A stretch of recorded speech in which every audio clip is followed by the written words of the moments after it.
Welcome to the thisABILITY Adventures podcast. I'm Andrea Anderson. And I'm Chip Dodd from Team thisABILITY.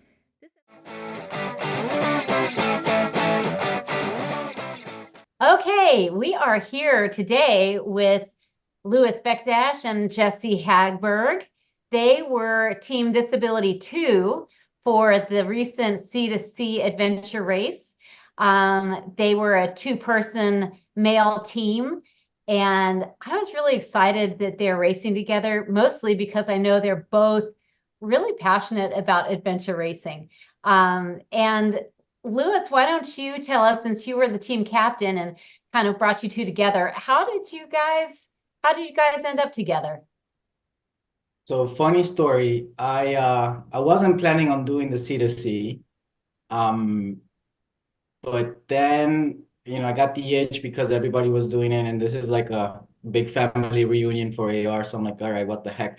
So I think I posted something on Facebook that I'm looking for someone to race. I want to be competitive. I want to try things out. And then Jesse reached out to me and said, hey, I was gonna be racing solo, and yeah, are you up for it? So that's kind of how we hooked up.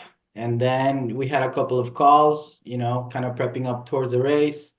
And we aligned on the objectives. For me personally, as everybody that's probably listening to this knows, I wanted to try new stuff out for my feet so I can prepare myself for longer races, in the year and hopefully for Worlds, and wanted to be as competitive as I could, right? I wanted to be behind your heels at some point. No competition here. That ain't happen again. But yeah, I mean, I think everything worked out really well. But yeah, so that's how we hooked up. Jesse, did I miss anything? No, that's totally it. I mean, from my end, it was just I've been kind of coming back to adventure racing after a couple year break with kids and doing other stuff, and I've been having a lot of fun with it the last 2 years, and so started really getting this curiosity about what would it be like to race with some real like hardcore racers who knew what they were doing and what could I learn from it. So, so I registered solo to begin with, but always had in the back of my mind like where opportunity meets luck and preparation and luck.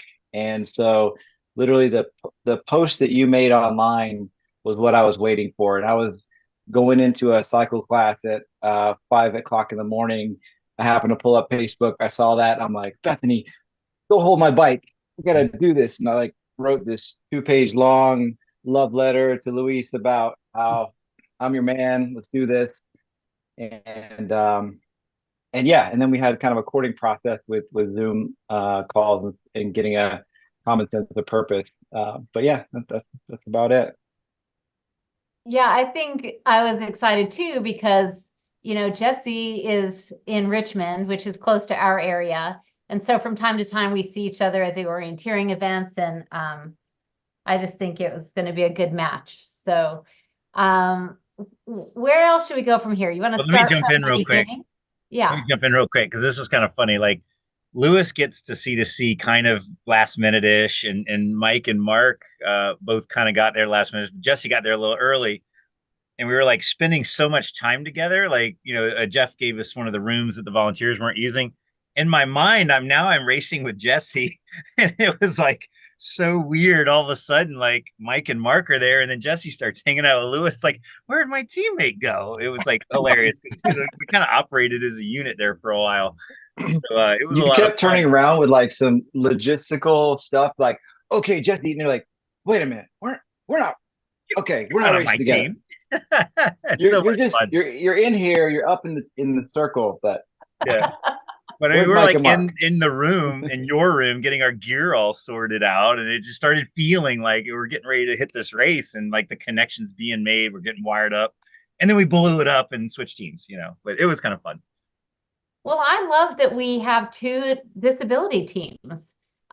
We've raced a lot with Lewis and Jesse. You're right. You picked the right guy to be on a team with who has a lot of experience. Like, Yep. I think Lewis, you might have more experience than anyone else we've ever had on the team.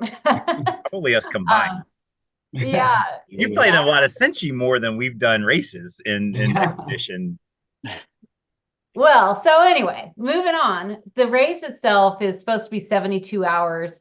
It usually ends up being 74 hours, depending on what time it starts. And, started off with a short trek that was almost kind of like a prologue, and then went right into an open water paddle.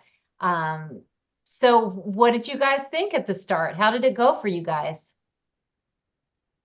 Good. I mean, I think I pushed Jesse a little bit at the beginning because the prologues are always kind of how the race starts splitting up, right? And I think for this particular race,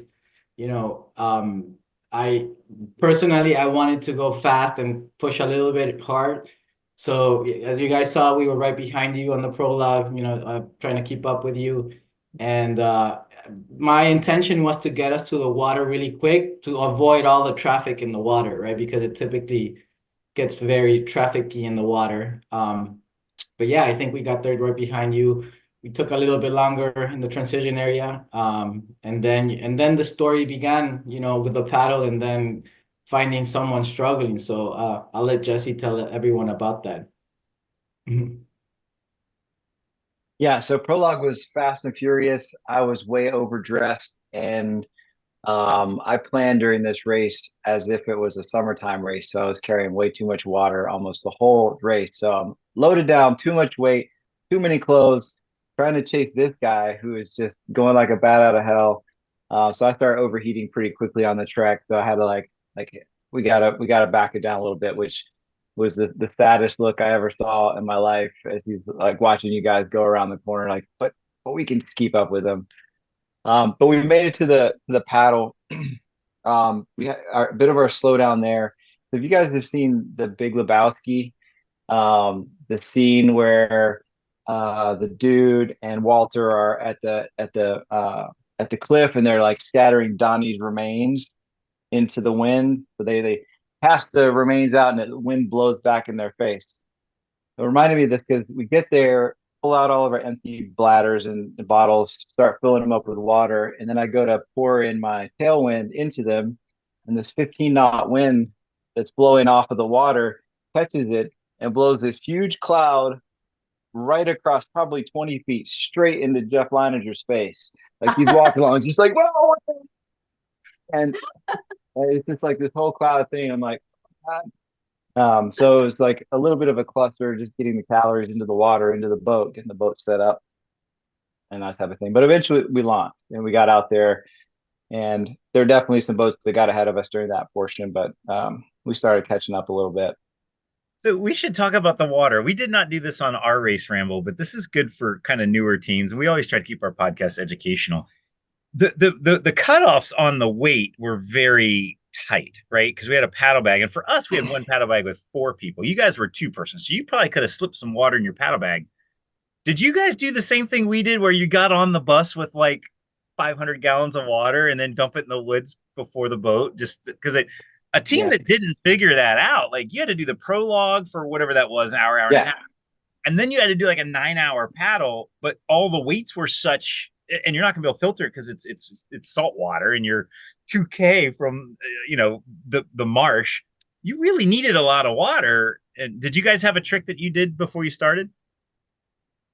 Yeah, we Yeah, that took some water, we hit it around some rocks around that area, and then we filled it up, and then we just left the water there. So you refilled after the prologue. You topped off after the prologue. We topped off after the Okay. prologue. I think we brought yeah we enough had to where it was yeah. like we had enough to do the prologue, and we had the extra liters already like stashed in the woods so that we could just dump it in the boat and make it for the 8 hours. So yeah, I was just curious. That's interesting.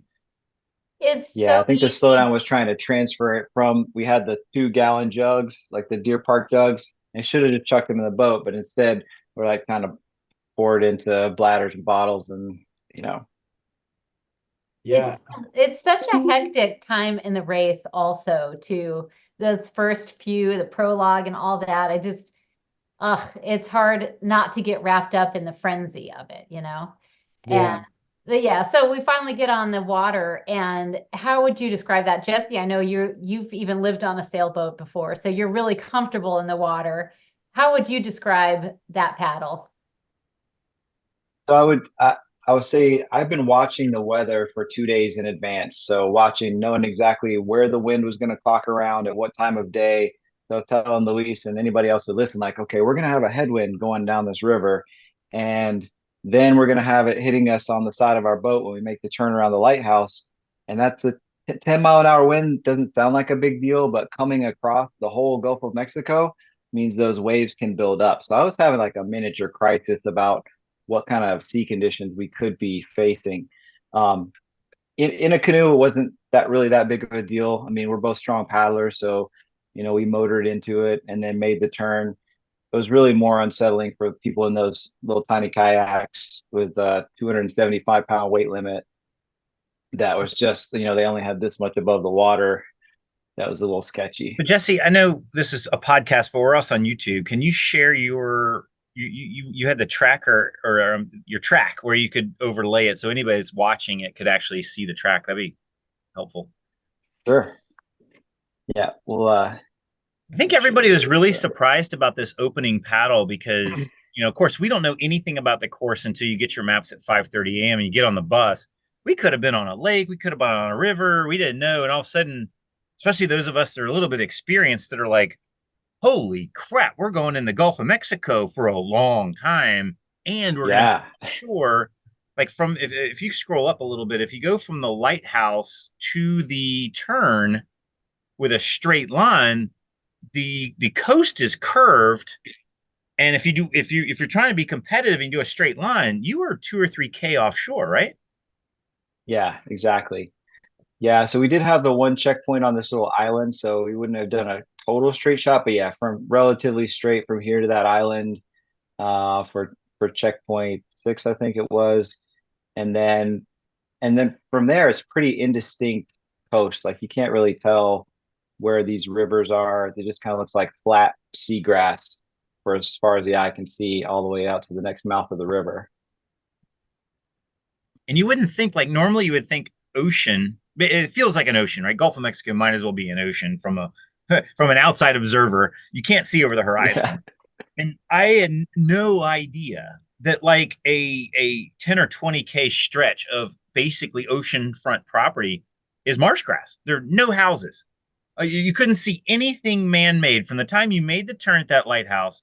For the next 7 hours of paddling, you are just in open water with 2 foot, 3 foot marsh grass, 2 or 3K away.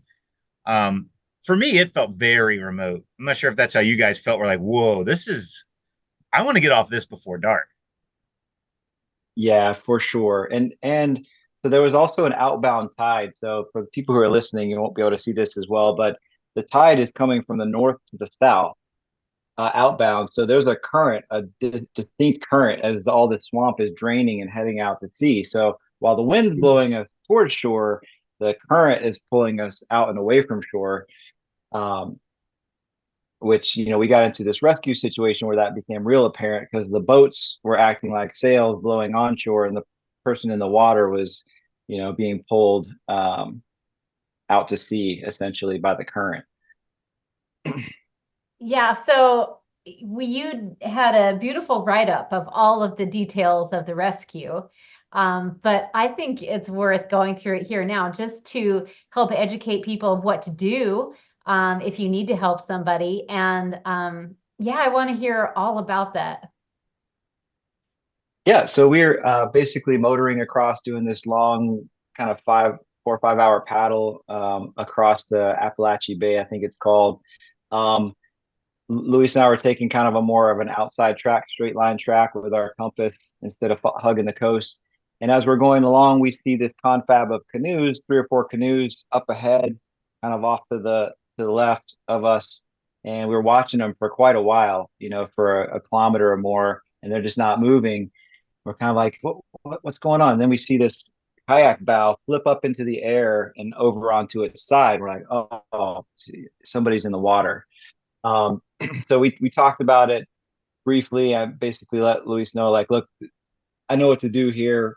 we're going. He's like, all right, cool. So we made a beeline over to see if we could help out. And kind of the abridged version is we had a solo racer in the water. He'd been holding on to his canoe with his kayak with one hand and the boats with the other. Had that the opposing wind and current sort of pulling him into a rack kind of a situation. And he's just a big guy. He's a huge, strong ox of a man. This is Raphael. That was Raphael, yeah. People that do the C2C on a regular basis know him. He's fun guy. Yeah, the guy.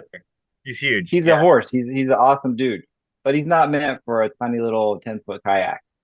Right. And then throw a pack on top of that. So he was submerged. That group had been trying to bail water out of his boat in place, but these waves keep coming in, so it's just a lost cause. Every scoop out, you get a wave in.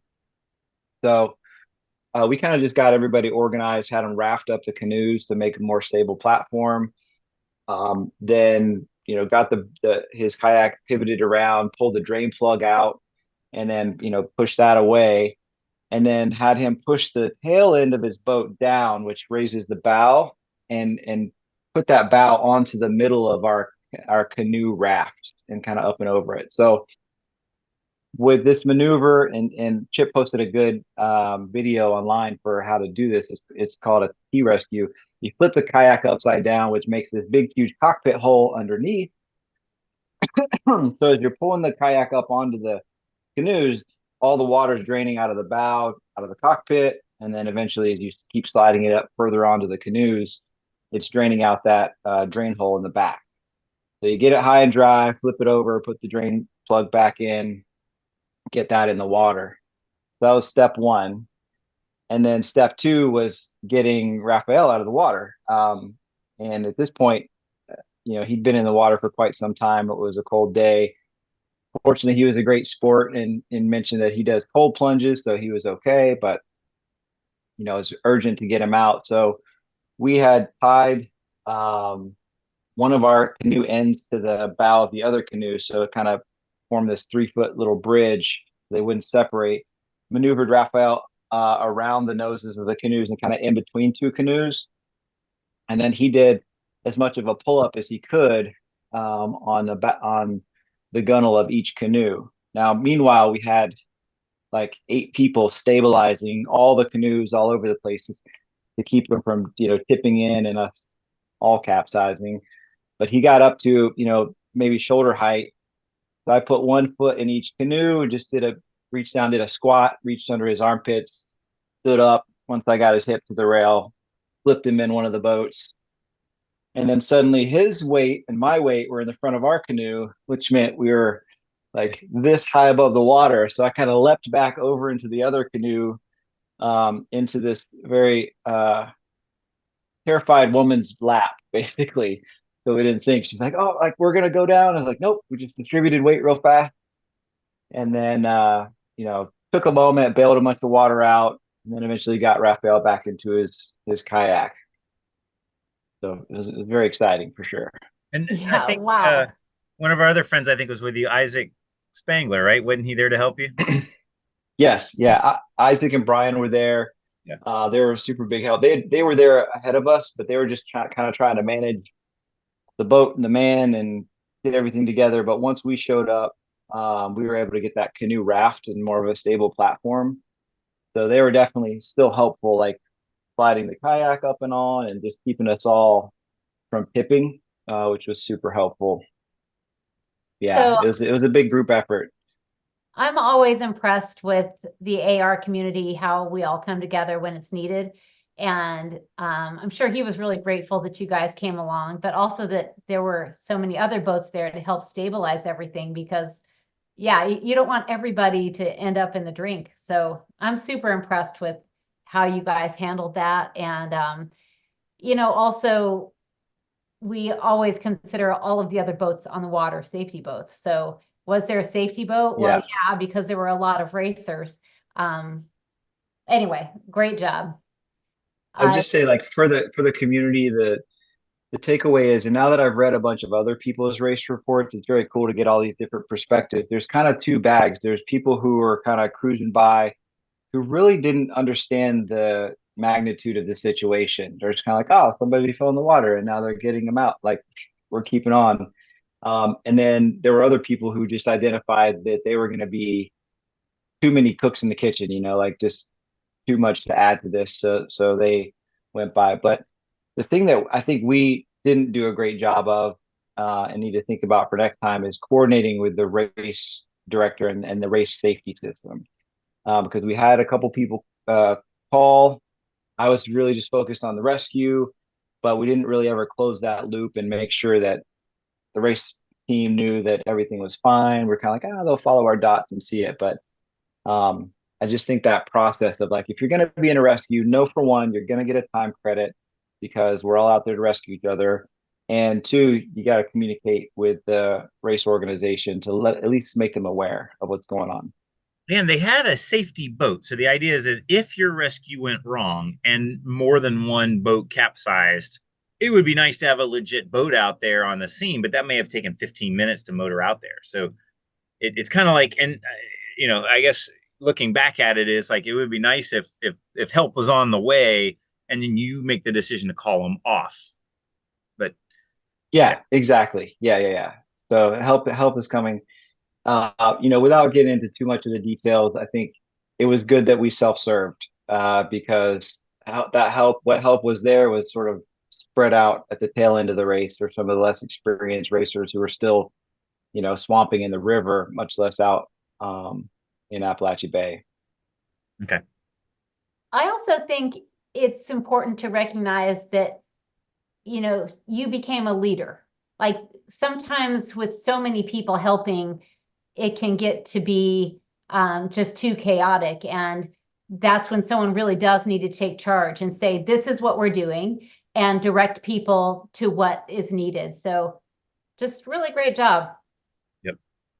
Yeah, he thank was you. very, Rafael was very fortunate that Jesse knew exactly what to do in that situation. Like even myself, with all the experience in racing, like I wouldn't have, I don't know how to do that. Like, I mean, I would have tried my best to try and help him, but like if I was by myself or with someone else, he knew exactly what to do. So, he got to handle the situation. He kept the guy calm. He kept us organized, and guys, this is what we're gonna do, right? So I mean, I think, and that's a lesson for me too. I think everybody should know how to rescue someone in a canoe, especially if you're going out in the Gulf. Yeah. So that was, I mean, kudos to Jesse, because I don't know if anybody else could have done what he did, because he knew exactly what to do.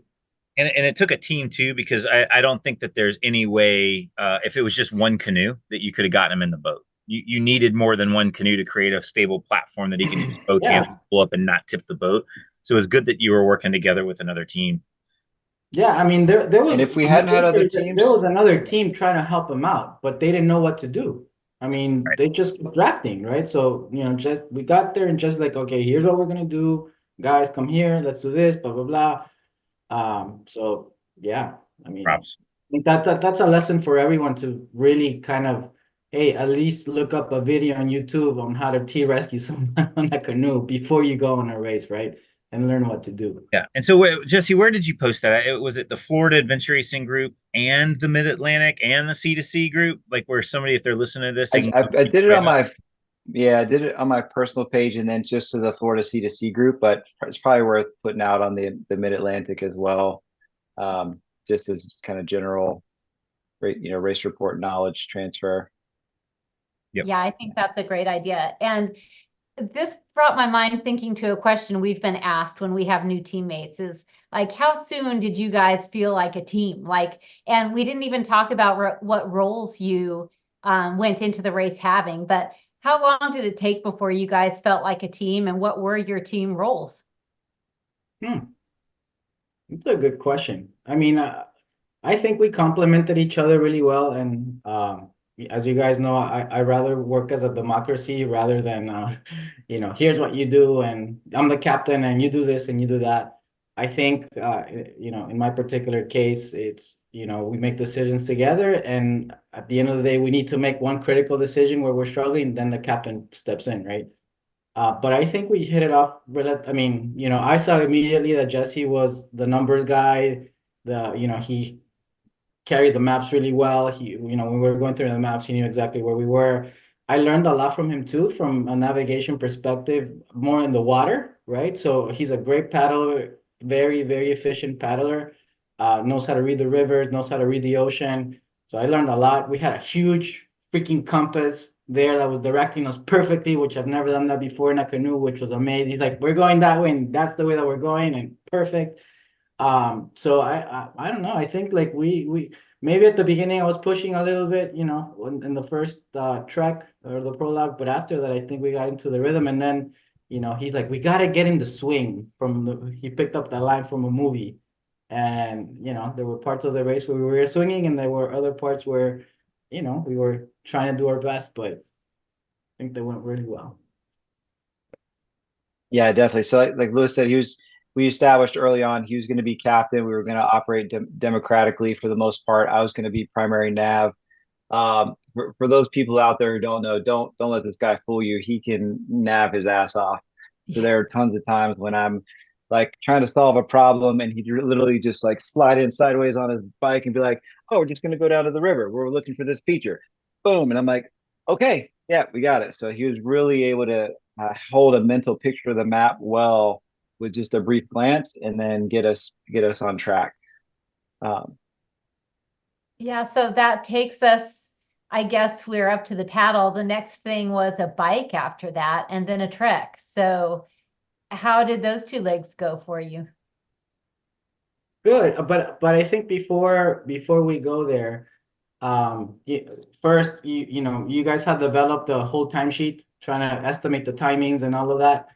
And in my 20 years of racing, I have never hit the timings on those timesheets.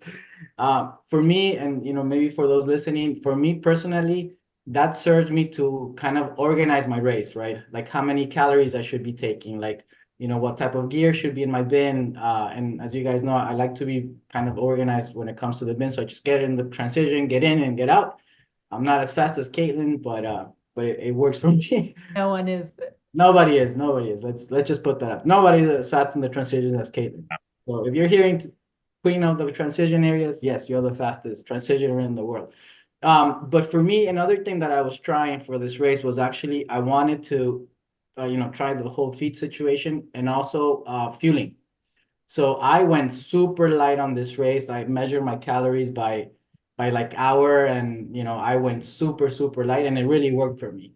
So in that sheet, I had estimated times and like the exact kind of amount of calories that I needed by stage. So I did my little bags and everything. But like I was telling Jesse, oh my God, I hit the stage like perfectly. This is the last bite of my food, and we just made it to the transition, so it was perfect. So I went super light. So for me, that organization, going through the timesheet does help you get into a mental state of, what the race might look like as you're going through it, and in the transition areas too. I saw a whole bunch of teams struggle, and solo racers who shall remain nameless, like, oh my God, I didn't bring enough clothes. Oh my God, I ran out of food. Hey guys, do you have any additional pants that you can share? So that really helps. So I really encourage people to make the timesheet, maybe, to get an idea of like, are you going to clear the course, but more so for like organizational purposes, as far as food and clothing and that type of stuff. It really helps out. Yeah, and as far as those transitions goes, my naive self, I'm like, I can't imagine it ever possibly taking more than a half hour to transition. Maybe we'll do 15 minutes if we're really fast. Throw that out the window. When you have to deal with foot care, when you have to deal with, oh, you just got off the paddle and now you weren't expecting it, but you're shivering uncontrollably because you've done the blood exchange thing that you guys have talked about, but I experienced it for the first time in this race. And I was like, oh God, what do I do now? Like, and I saw somebody else's race report. You flip your bin open and you just expect things to kind of jump at you. But when you're working on two brain cells knocking together, it just doesn't come that quickly. So things take a lot longer, And was it dark at when you least than guys I got off the expected. water? Because you guys were out there doing the rescue for a while, and we got off. It was dusk. You guys must have come off at dark. We got there I at think we got dusk. off like right at dusk. Yeah, right Yeah. at dusk. Okay. So Yeah, yeah, it was like the temperature's 6:40. dropping, and you're cold, and you're wet. Because like when we turned the corner and we were coming in, the waves were kind of surfing the boat, but each time you Yeah. paddle, you're getting the water flicked on you because the wind's blowing it against you. So even if you didn't get swamped, you're wet, and you get out, and then that exchange happens, and you're like you can't concentrate because you're shivering. It's crazy. But you know what? For me, Chip, this time, I mean, for me, the parts that I enjoyed most about this race were actually both paddles. I love the paddles. They were so much fun.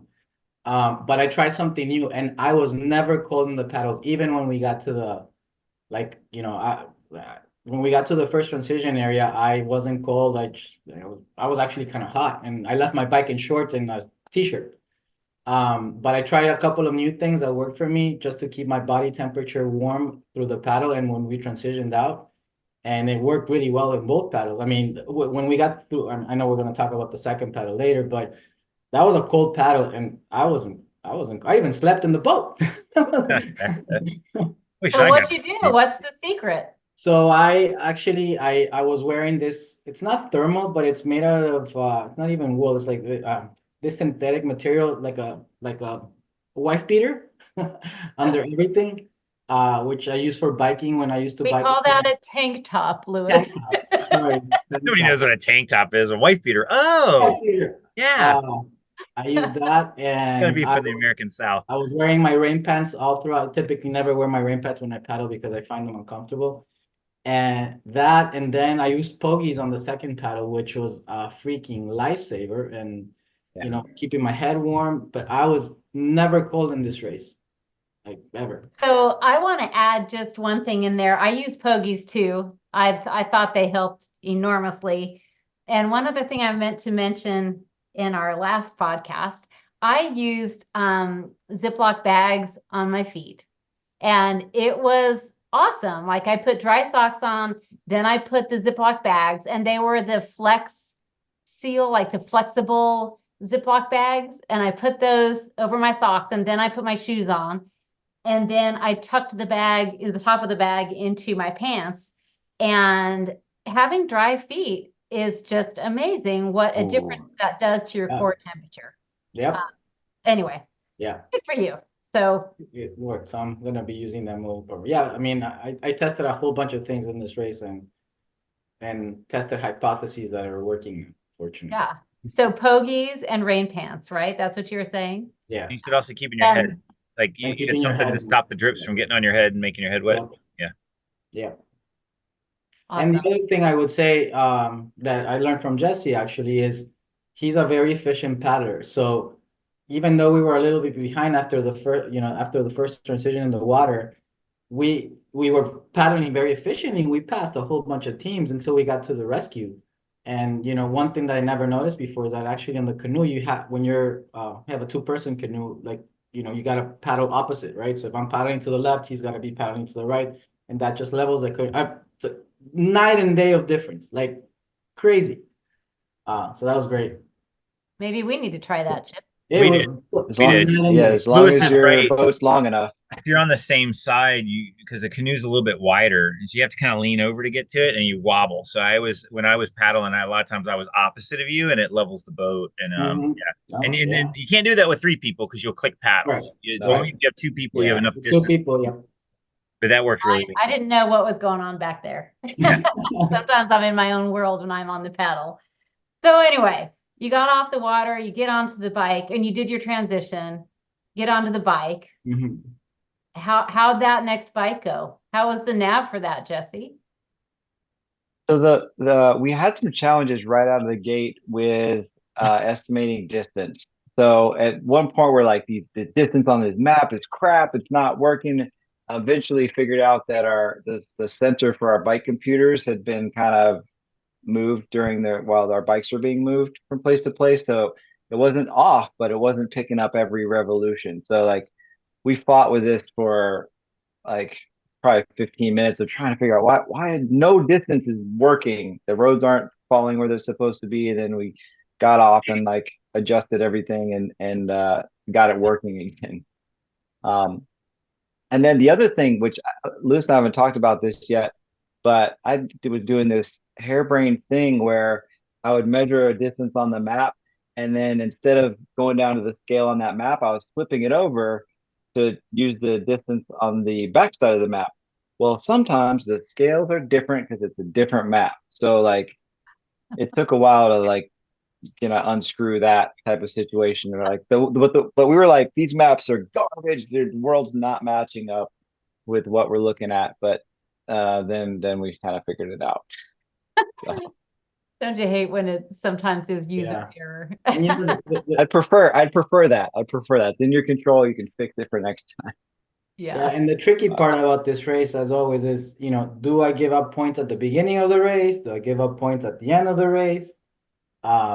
So as Jesse was doing the maps, we started finding fool's points, right? But we're like, no, maybe we try and get as many as we can towards the beginning of the race, and then we leave some towards the end. But then, things start changing. You're like, oh crap. Should we pull in? Yeah, we were clearing up through like CP15 on that bike, and then we got to 16, which some teams found it, some teams didn't, but it was just in the middle of hurricane wrecked. Like it was like a war zone in the woods. I've never seen anything like that before. And so even trying to find different attack points and shoot your way in, you're basically a spelunker over and under these trees looking for a distinct tree. Yeah, that was not a fun one. Yeah, distinct tree. We ended up abandoning 16 after, and of course we'd been clearing, so it was a hard one for us to let go. Like we kept leaving and then be like, oh, but we heard somebody else get it. Do we go back? Okay, it's just a checkpoint. It's just like Luis kept saying, it's just a checkpoint. There are many more ahead of us. Like, let's detach and go. But that's when we started making some of our first cuts on that leg.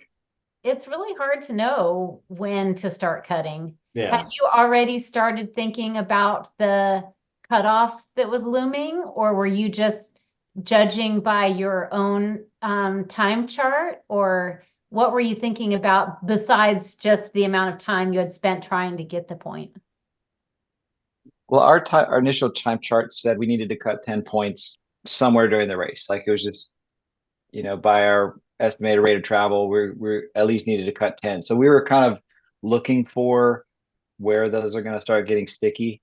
I think we got caught up in 16 and 17 much longer than we would have wanted. But that's where, like, even with the chainsawing on the Florida Trail, a 5-mile section of trail could maybe be 10 miles because you're just meandering up and down, left and right. And so we got kind of bogged down in there.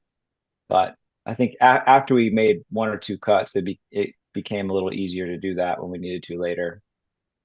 Yeah. Yeah, I was really pissed about missing those 2. Well, the next leg was, I guess we could consider that a monster leg. It was 35 miles, right? That next foot leg. Mm-hmm. And so, Luis, this seems like the perfect time to check in with you and your feet. How did things go? They went great. So after Worlds, I literally took an MBA course on foot care. I reached out to the lady that wrote that book, Fix Your Feet. She's in Australia. Had a call with her. Man, she walked me through everything about blisters.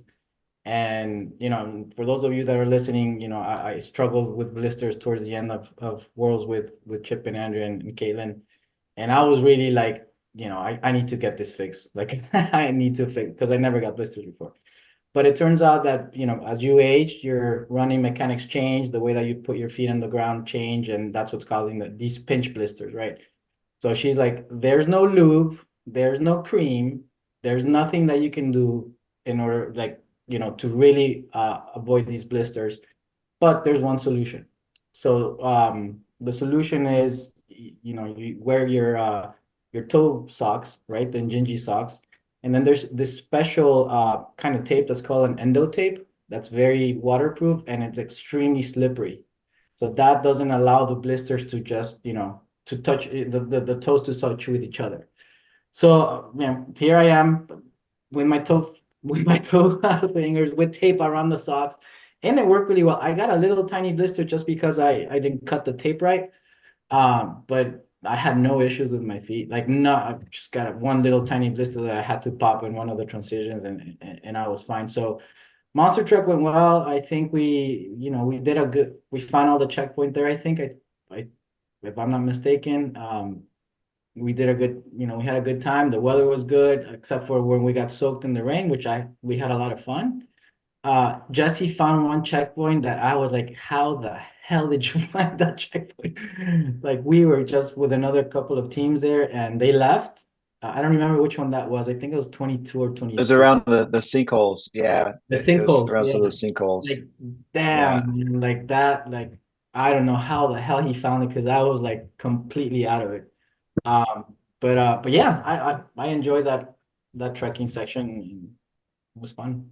We had Well, one CP near the sinkholes that was pretty difficult for us too. I don't remember how we actually found it, because one of the trails seemed to be another trail, and who knows. But before we go on, just I don't want to gloss over too much, because I think people do a lot of different things with their feet. And so what you're saying you did is you just made it so that your skin could not rub together. It was either Right. socks or tape Exactly. that was Yeah. doing the rubbing. The toes don't rub anymore. Yeah. So And you didn't do any lube on top of that, or did you change shoes? I did, so I just lube the back part of my feet because the lubing can affect the adhesive of the tape, the sticky part of the tape. I did lube that part, no issues there. And then when I transitioned to the bike, I did change my socks, right? And then I put, when I had a trekking section, then I put the socks back on. But toward the end of the race, I didn't even change my socks. I mean, my feet were completely fine. So So Yeah. you put the tape on your skin, on your toes, and then you leave it no, there you the put whole them on time? top of the socks. On top of the socks. Yeah, I'll send you. I can put the Okay. link up. Because that, like, for pinch blisters, for those of you that have pinch blisters, that's the only solution. Because any lube, even the best lubes, and again, this is my MBA on blisters, right? Yeah. Will last anywhere from an hour and a half to 2 hours tops. That's it. So, for example, Ben Racing, they stop, they do their feet thing every 4 to 6 hours. They're probably out of lube by then. But she's like, I've tested every lube in the world, doesn't last more than 2 hours. Especially when you're getting wet and sandy and muddy and everything. Which that's So probably why one of the books says, you got to put the lube on your feet, 3 or 4 days before the race. You lube your feet when you go to bed, you put on socks, and that way your skin gets actually saturated with an oily lube. yeah, And maybe that's the only way that it actually stays in your it system. But I it like your helps. idea better. It helps, but I mean, this lady has done all the research on blisters in the Yeah. world, and it worked, and it worked. So I'm very So happy. then when you change your socks, do you have to retape the socks, the next set of socks? So I had them retaped already, right? So I just Okay. put the socks on. Yeah.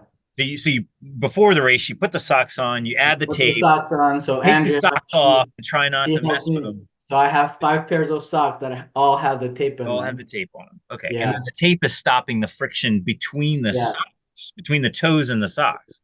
Yeah. And it's only in my right foot because my right foot's the one that has issues. My left foot, I didn't even have a calf, nothing. The thing with me was Wow. that, when I started getting the blisters on the other races was that I started compensating on my left foot. So that's why I got the blisters on the left foot. Because right now, like my left, not like brand new. Yeah. Yeah. Well, thanks for That's sharing, because super that's cool. something a lot of people have problems with blisters, and a lot of They people think just do. wear the right socks and lube and you'll be fine. And you Yeah. got a solution that And maybe people should try. there's a whole thing, blisters that you need to understand blisters, where they come from, how they're formed. People think that it's because of the rubbing. It's actually because of shearing. So yes, after Africa, I did my entire homework because I'm like, I'm not dealing with that again in Ecuador or wherever I'm gonna go race. Yeah. Yeah. So rumor has it too that you are now a Bronax fan as well. I think Jesse and Chip, all three of you wear Bronax shoes now, don't you? Yeah, to the point that I thought mine got stolen. Yeah, Uh, I mean, I like them, and you guys got me into the flat pedals and the Bromax. Yeah, they were fighting. Funny enough, Jesse and I, we were wearing Hokas at the beginning of the race, and he got some blisters. The only blister that I got was with the Hokas. Yep. Then we changed to the Bronax, and And think really, about crawling over the hurricane flattening of the 20K. I was so glad to not have running or bike shoes on and yeah, crawling over that with yeah. clip shoes. I mean, I was in my Bronax, so I was like, "This is no problem." I'm used to hiking a bike in Bronax, but Yeah. people that took biking shoes on that would have been really hard. Ah, man, that must have been painful.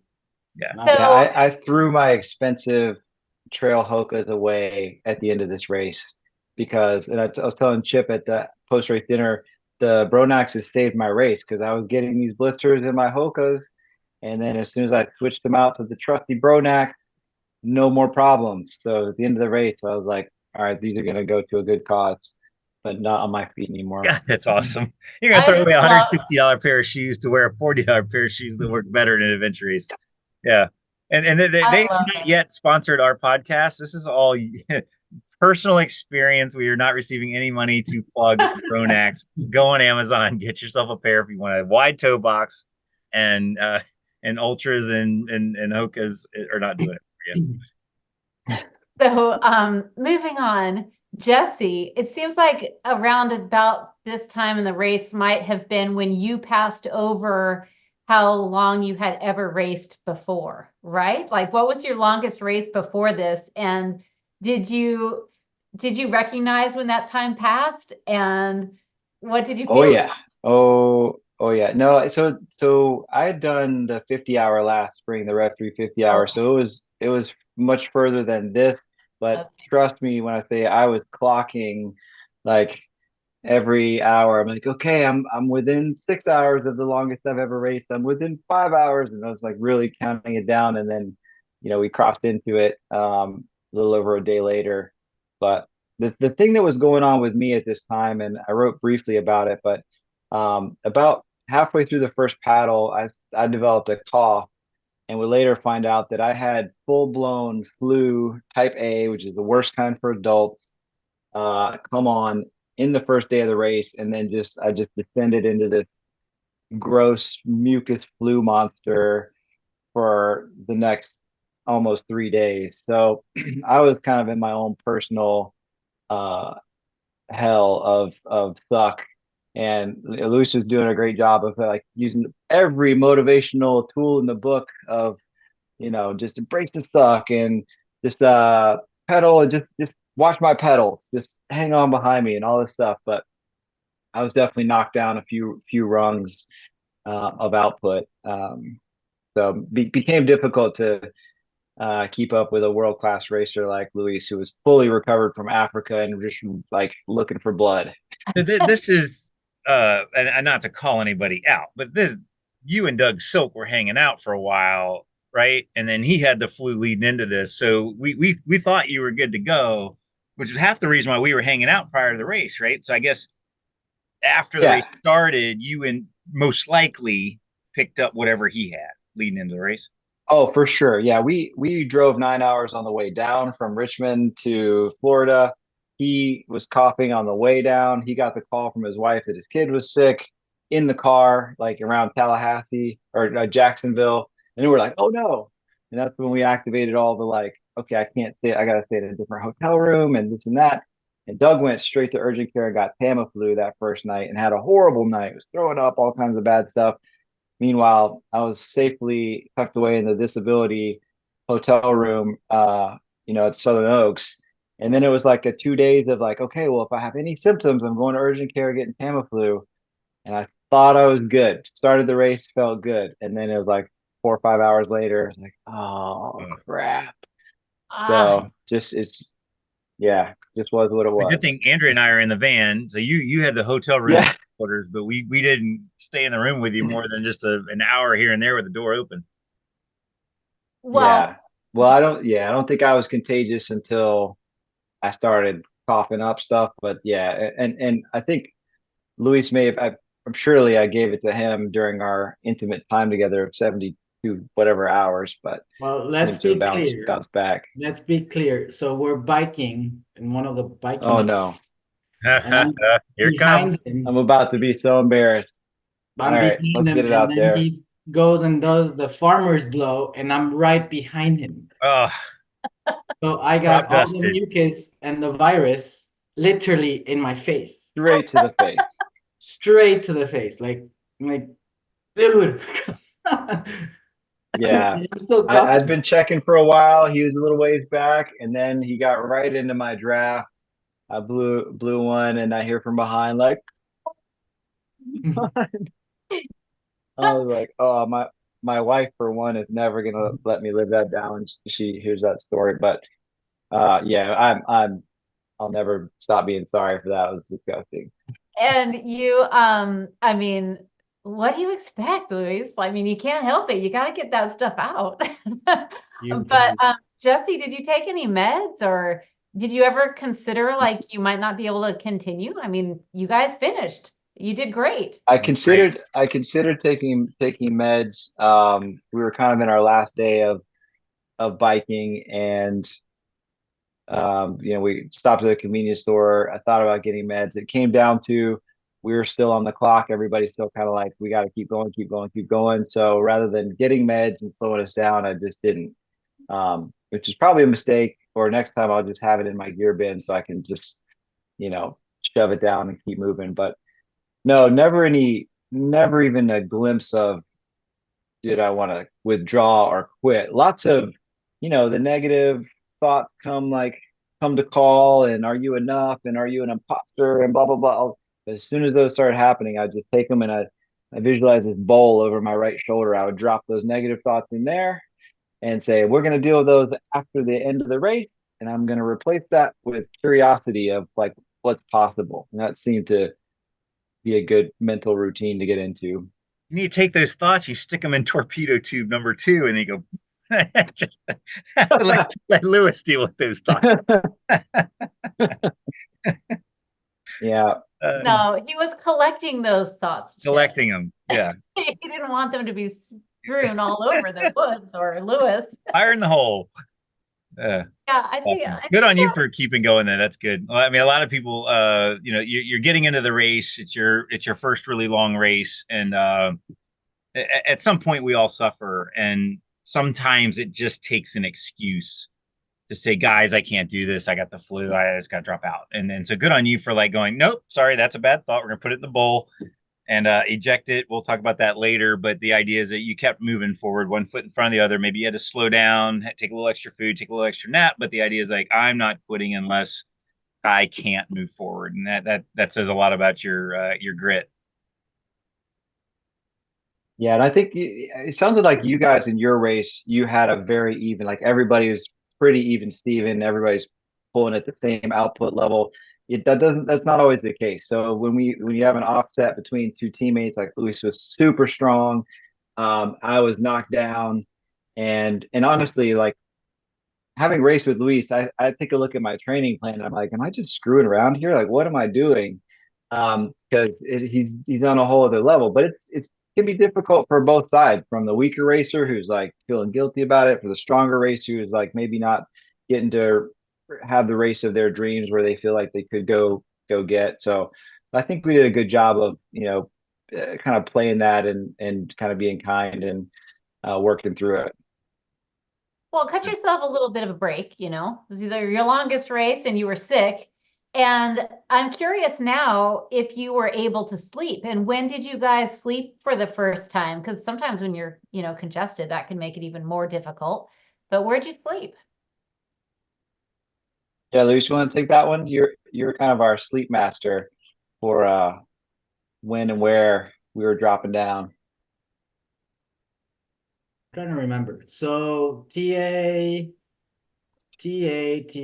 where we had the tent where I saw you, Chip. What TA was that?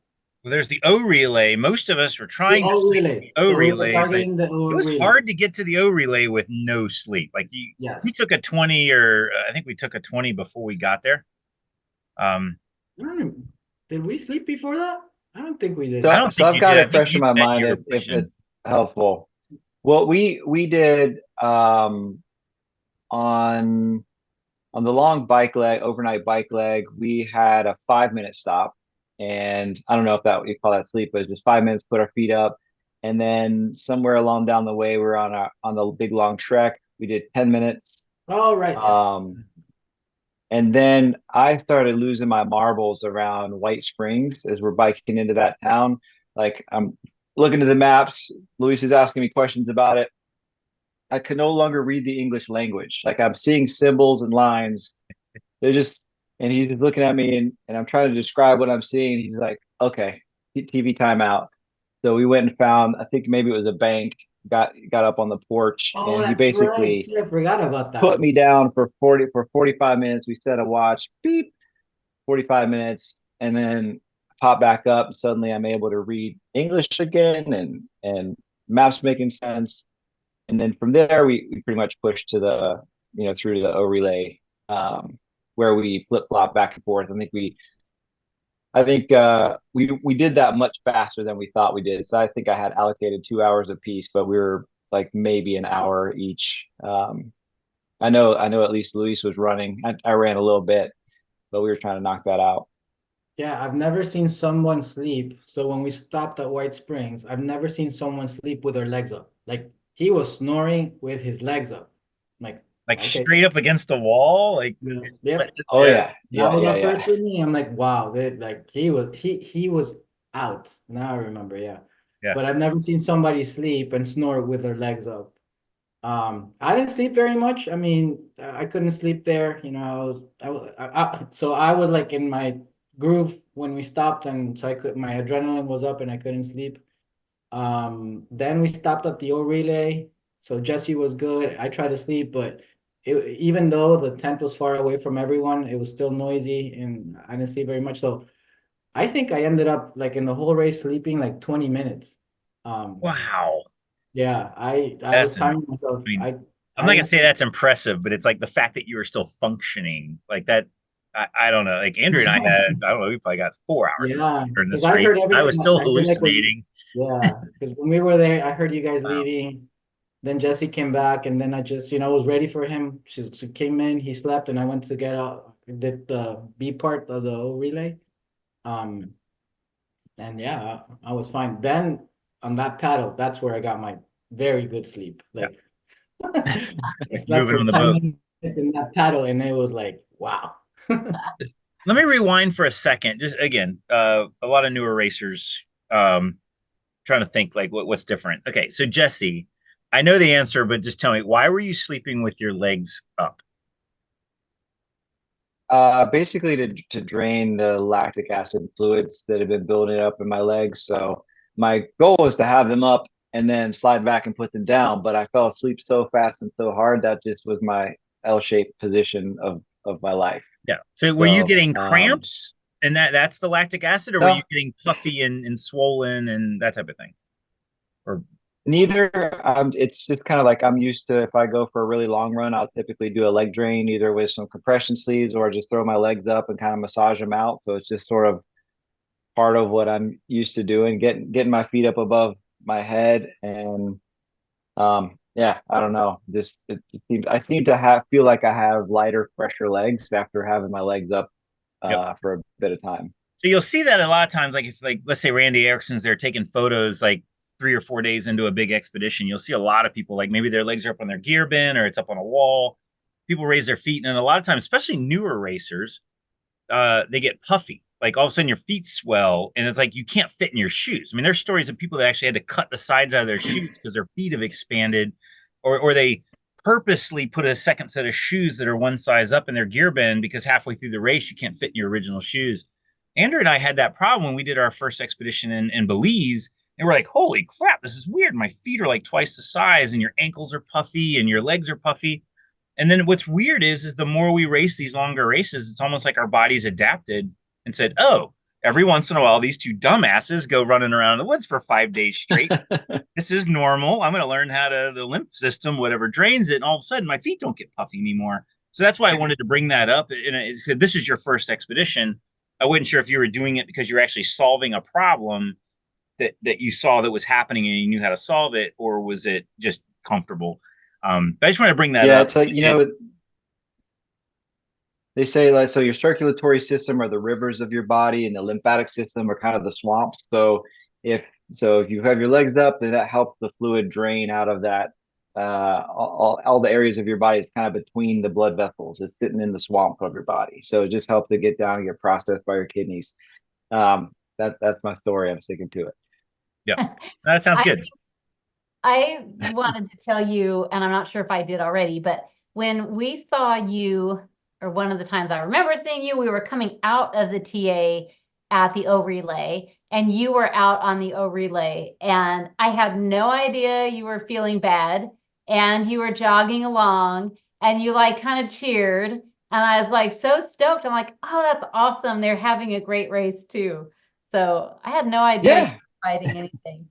And Awesome. another, That was a huge highlight for me, for sure. Seeing you guys like whip by Team Disability, on your pace line, and that was fun. Yeah. Another thing, Jesse, we were I think it was Mark and I, and we were done with like a 3 hour sleep, right? And our team did it where we both bedded down and then we went and got the O course, which may not be the most efficient, but whatever. We were all torched and we walk in and hallucinating like a bunch of drunken monkeys. And so we went to sleep. So we woke up feeling like $1,000,000. Mark and I are out there feeling like track stars, running as fast as we could. And I think we crossed paths with you coming back from a CP, and I was like, of course, you're kind of our team. So I was like, hey, you want any beta on the next point? And you're like, nope. Like the second, like, it didn't even exit my mouth. You're like, nope. Like, I got this. No problem. I was like, cool. Because and Andrea and I did the on our first podcast where you don't tell people where the point is, but you could say, would you like information? I'm happy to help. But if not, then you came out with nope so freaking fast. And I was like, damn, that guy's on his game. Like, he wants no help. He wants to own this course himself. Props, man. That was badass. Yeah. I mean, you know how it is when you're feeling it and the checkpoints are just where they're supposed to be. And I had a good idea where that next one was, and also like I hate, and you guys have talked about this a lot, when somebody is like, they just come out of the woods and like, oh, it's right over there. Maybe you didn't want to know that. Maybe they stole your dopamine of having like, I found it. So I'm probably a little quicker on the draw with that if I think I still am in the fight and want to go get it. But maybe it wasn't the smartest thing, but that's where it was. Yeah, so we've talked through almost maybe 2/3 or 3/4 of the race. There was, after the O relay, there was a paddle and then a bike. But I'm wondering, Luis, what were your highs, and was there anything that stands out from the second half of the race for you?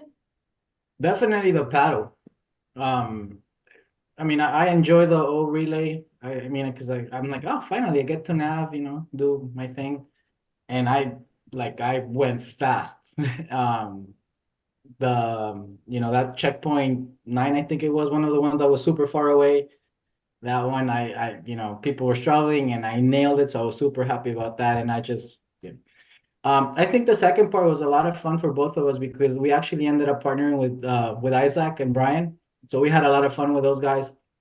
But for me, the highlight was the paddle, definitely. I really enjoy the paddles, both of them, because it's great to paddle with someone that paddles efficiently.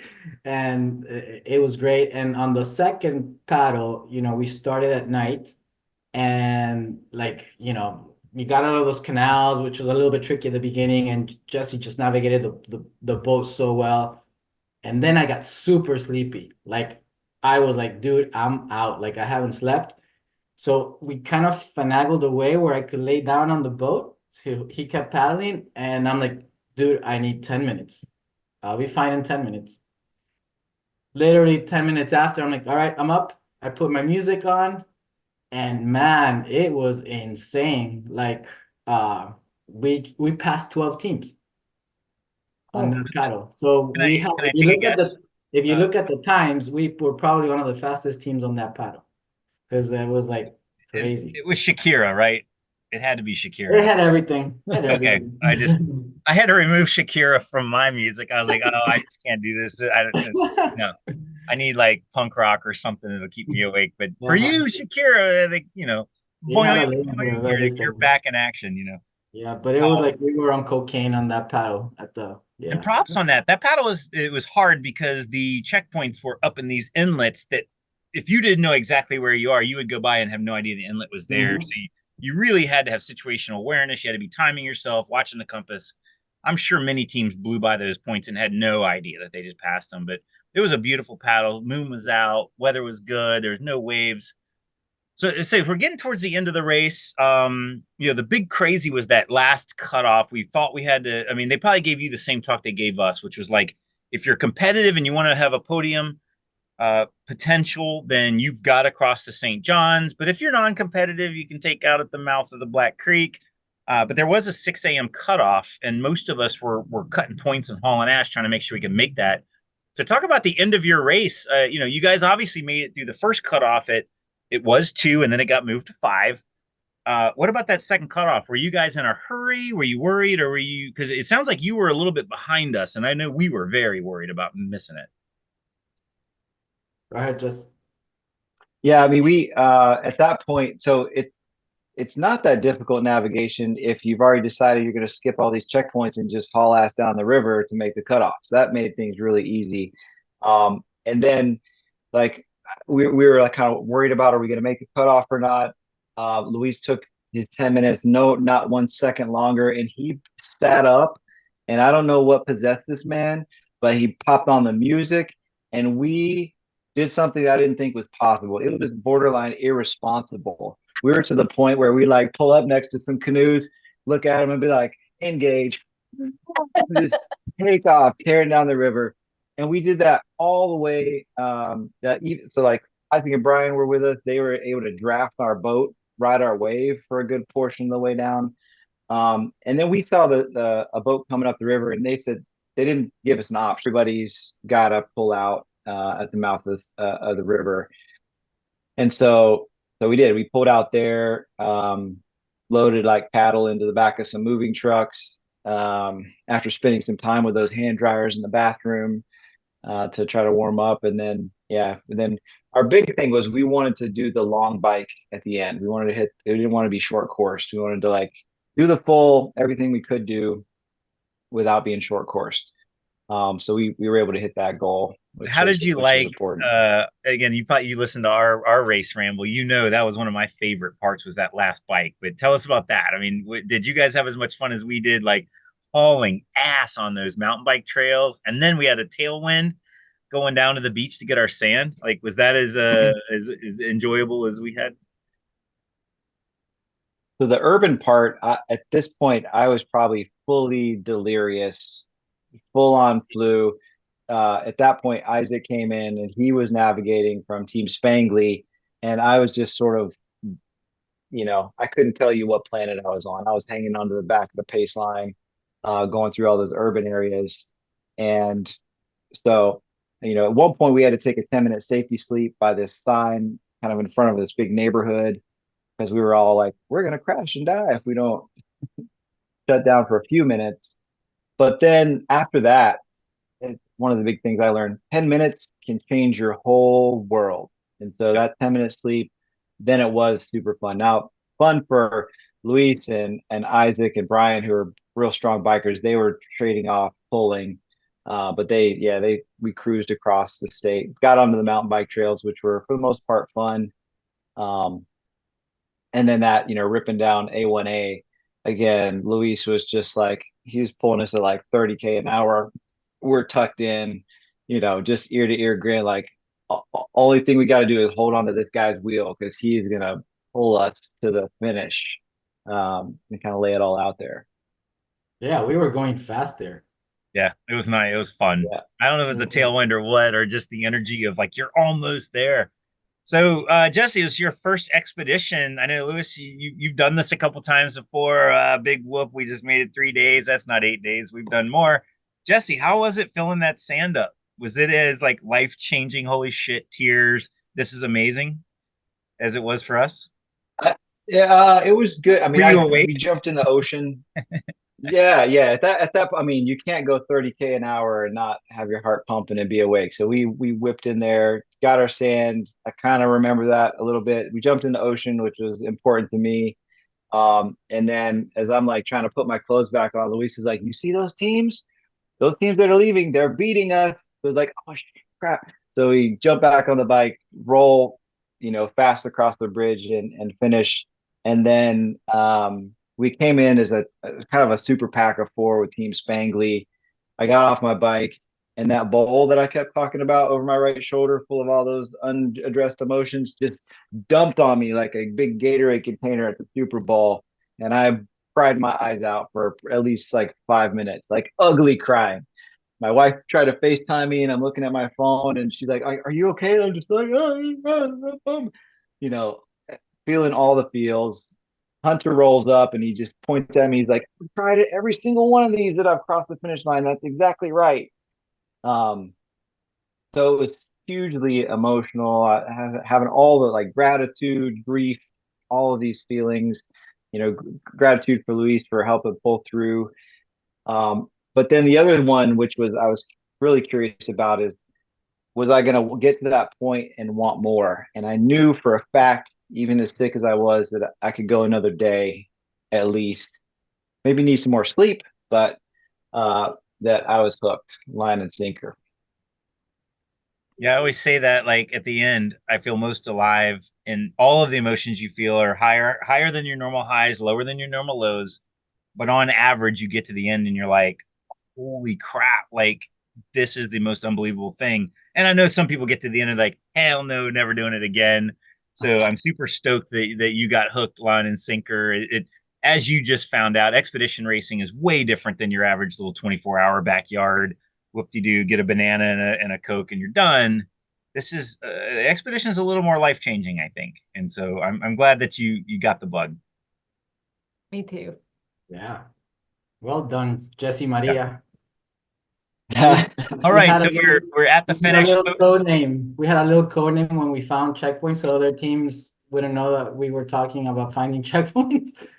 Uh, we had a little code name that was fun. Good. No, you got to have a code word. You can't tell So it. what Yeah. was the code word? So, have you guys seen the movie Life is Beautiful? It's been No? a long I time. don't think so. Well, check it out. There's a part where the main character calls his wife like Maria, la llave, the key, because she has to throw the key to his house. So every time we were finding checkpoints, we're like Maria, la llave. And everyone's like, what the hell are they saying? Well, now they know. That's funny. Our word this race was Mark because he was the punch monkey. And if it was not the checkpoint, we were supposed to say Marky Mark. If it was the checkpoint, we were supposed to say Mark. And then no one Got would know. confusing. It's just someone's name. Anyway, I love, Jesse, how you explained or described that feeling and how you dumped your bowl like that Gatorade bucket. It's just so descriptive and so relatable. So I I'm need to just transcribe that and put it on Facebook. Like, check out that this is why you do this crap. You put in the effort, you put in the work. Crossing that finish line is an experience that you can't get anywhere, and the way you articulate it was perfect. But the story doesn't end there. Hold on. Okay. Oh, keep going. We're done. Okay. And then I get a text from Jesse saying, hey, I got the flu, the A1 flu, and I was traveling the next day for work. Oh yeah. So you might want to go get some Tamiflu for your, because I started coughing towards the end of the race.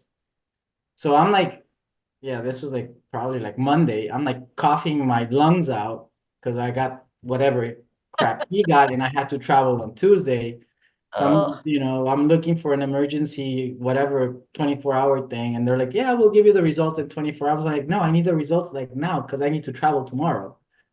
So I auto medicated myself with stuff, and I'm like, I gotta go. So wow. I had the Jesse flu.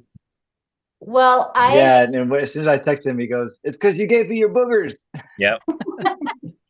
I think that's just a great example of our team name, though. And I really appreciate you guys racing as Team Disability. And it sounds like you all the time were just asking yourselves, what can you do instead of what you can't? And I think that's so cool. I appreciate it. We don't mention it very often, but that's how we approach helping the people in our lives that have disabilities. And applying that to our racing has just really brought us a lot of success. And I'm just really happy for you guys. And thank you so much. Well, thank you guys. Thank you for the opportunity. It's like racing with your heroes. So it's awesome. Welcome to the family, Jesse. Crazy family. Crazy family. Let's do it Crazy, again. dysfunctional family. Cool. All right, guys. Well, I guess that's a wrap on our race ramble for Team Disability Ghosts. Thank you guys so much for coming on, and we'll have this probably posted tomorrow, the next day, and keep training. There's another race coming up. Awesome. Thank you, guys. All right, guys. Have a good one.